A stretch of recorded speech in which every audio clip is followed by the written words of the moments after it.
Now at 6, a warning for parents who use this baby formula, why Nara Organics is voluntarily recalling its formula, and what to do if you bought it. Plus, outdoor public pools open up today across Portland. What you and the kiddos need to know before diving in this summer. Ahead in a live report. And a rivalry over 2 decades in the making. We'll recap the first game between the Portland Fire and the Seattle Storm in 24 years in just a few minutes. As your news at sunrise starts right now.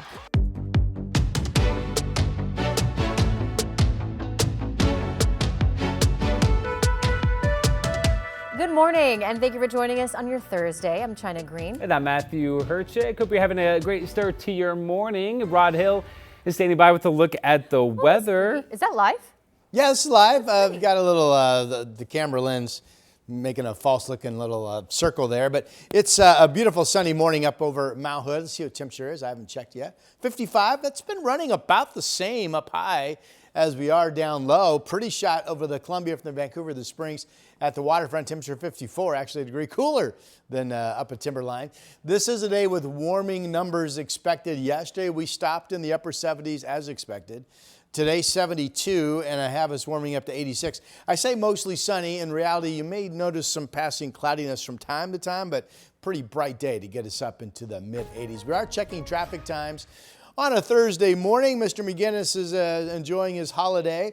9 minutes to get in, driving 61 miles per hour from Main Street to 405, coming in from Clark County. Patton Parkway to I-84 over on 205 is just 11 minutes, so no issues there at all. Not reporting a time for whatever reason, and I'm not smart to figure out why, on the Sunset coming in, but on 84 from Troutdale, 15 minutes, 65-minute clip, and driving at 66 miles per hour on I-5 coming in from Wilsonville. So no issues. Back to you. Looking good, Rod. Thank you.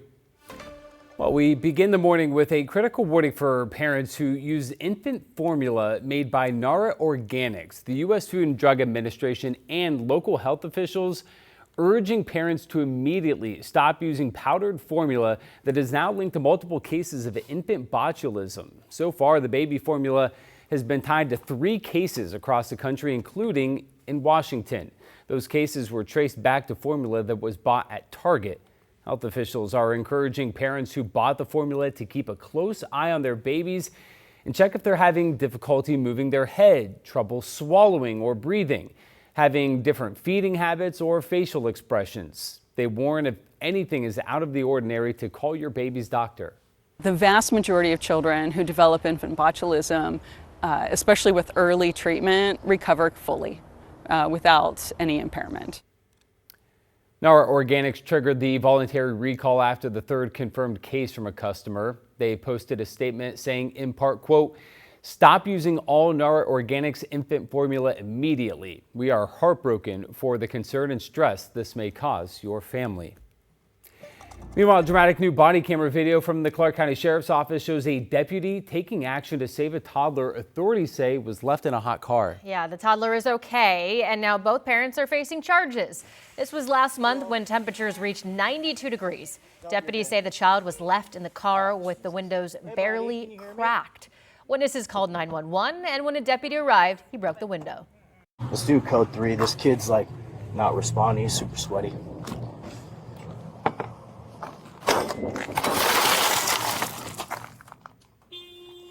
Investigators determined the 2-year-old had spent about 16 minutes inside the car while the parents went grocery shopping. Both parents are charged with reckless endangerment. Well, cuts are coming to the Portland Police Bureau after City Council officially passed the city's new budget that includes the vast majority of the cuts we've been telling you about. No sworn officers will be cut. Council formally signed off on the $8.5 billion budget last night. You might remember back in May when councilors went through nearly 30 hours of deliberation over amendment after amendment. Councilors previously reversed some of the public safety cuts that were part of the mayor's original proposal.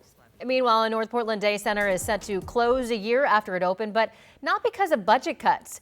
When Multnomah County opened the drop-in center off North Lombard last summer, it quickly became a gathering place for homeless people looking for food, showers, and company. But turned out to be too small, which impacted neighbors. It's just way too small. Having run day centers, 800 square feet, having about 10 people total in there at a time is just not adequate. Well, it's been beneficial to me and many others in the morning. This place closing is going to be bad. Like, where is everybody going to go? Hopefully those people can continue to get help, but would like the area to clean up a little bit. The center, which cost about $500,000 to run, is set to shut in October. The county plans to put that money towards helping people find jobs. OHSU is suing Oregon Public Broadcasting, apparently to keep internal records about the firing of its hospital CEO from going public. The university sued earlier this week after the Multnomah County DA sided with OPB and ordered the records released. Tarek Salloway lasted less than 4 months before OHSU fired him in April over what the university called professionalism and communication concerns. OHSU wants a judge to block the order reportedly over sensitive health information. Now, in a statement, OPB president says the broadcaster, quote, will not be intimidated in its pursuit of information on behalf of the communities it serves. All right, let's go underground now because TriMet gave us a look at the Max substation located inside the remains of the old Portland Hotel. The historic building opened in 1890 and was demolished in 1951. Turns out part of its foundation is still under Pioneer Courthouse Square, and it now houses equipment that powers Max trains. And now a major rehab project is underway, and the team there says the tight space makes the work a little extra challenging. We had to use a special crane, a gantry crane, in order to get the equipment in and out. It had to be done on non-revenue time, so in the middle of the night, so that we're not affecting, customers. TriMet says it's all meant to make the Max more reliable. Downtown Portland's newest park is getting ready to open up with a dedication to a local drag queen. This afternoon, the city of Portland is cutting the ribbon on Darcel 15 Plaza at Southwest Harvey Milk Street and Park Avenue.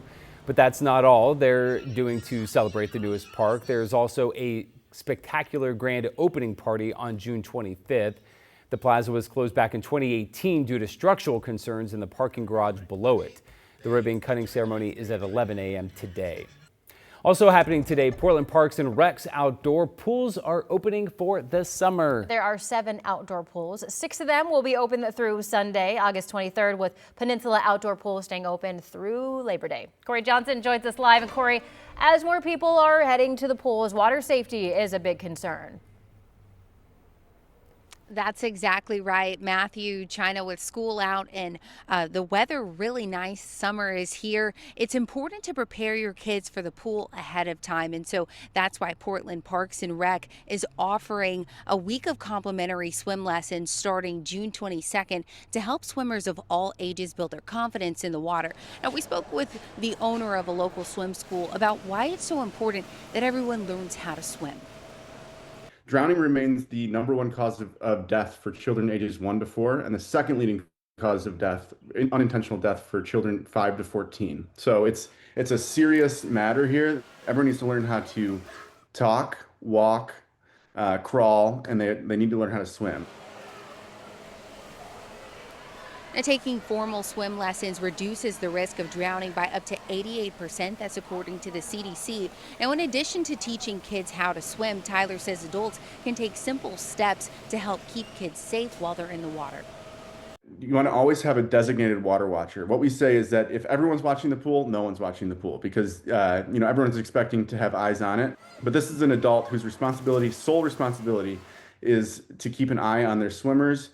And they're not chatting, they're not checking their phone, they have no distractions.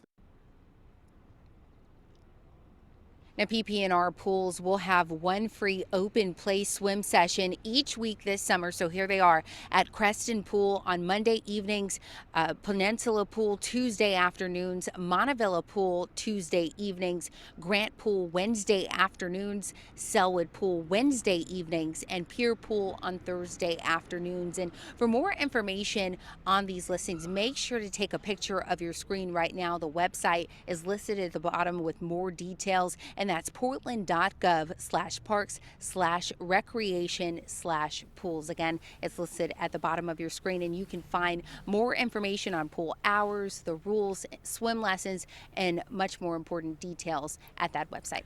Matthew? China. Our Corey Johnson reporting live this morning. Thank you for the information, Corey. Hey, check out this crazy scene in Connecticut. A man had to be rescued after he drove his car into a pool. Police say the man was trying to park when he accidentally accelerated, drove through a fence and into the pool. Luckily, the pool wasn't open at the time and no one was injured. The pool had to be closed so water could be drained and filled again. Yeah, that's not good. 6:10, headed over to Rod for a check of the What's weather. one of those stories? How do you explain that to you did Your what? insurance company? Where's the car? Yeah, I don't know. Wow.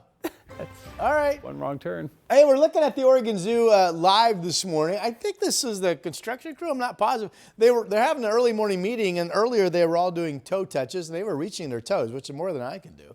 But this is the update on the construction of that new observation deck.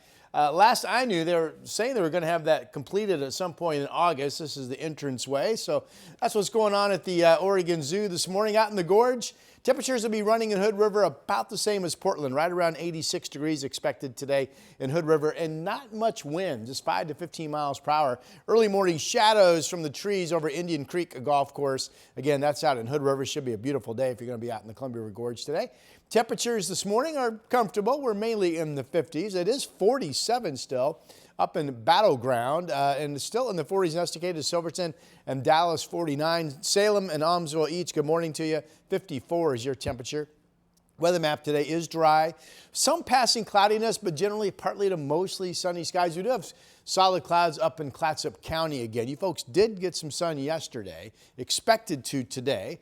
Mainly 80s inland. The Dow's 90. I mentioned Hood River about 86, which is what I am forecasting for Portland today. And then tomorrow 90. So we had the cooler day yesterday, but now temperatures are back on the rise. And then we go back down Saturdays. We wake up to morning clouds, a high of 78. Father's Day looks sunny, not bad, 84, about the same as today. Summer begins in the 1 a.m. hour, so it'll be summer when you wake up Sunday morning. And then next week looks like back-to-back days hitting 90 on Monday and Tuesday. That's your update. Thank you, Rod. Well, this month, KGW is teaming up with Make-A-Wish and our partners at Rick's Custom Fencing and Alaska Airlines to grant wishes for critically ill children in our region. If you're a company of any size or just someone with some extra airline miles, you can make a real impact here. Just go to kgw.com/wishes and click Donate Miles to get started here. And here's the best part. Alaska Airlines will match every mile up to $1 million, helping even more wishes take flight.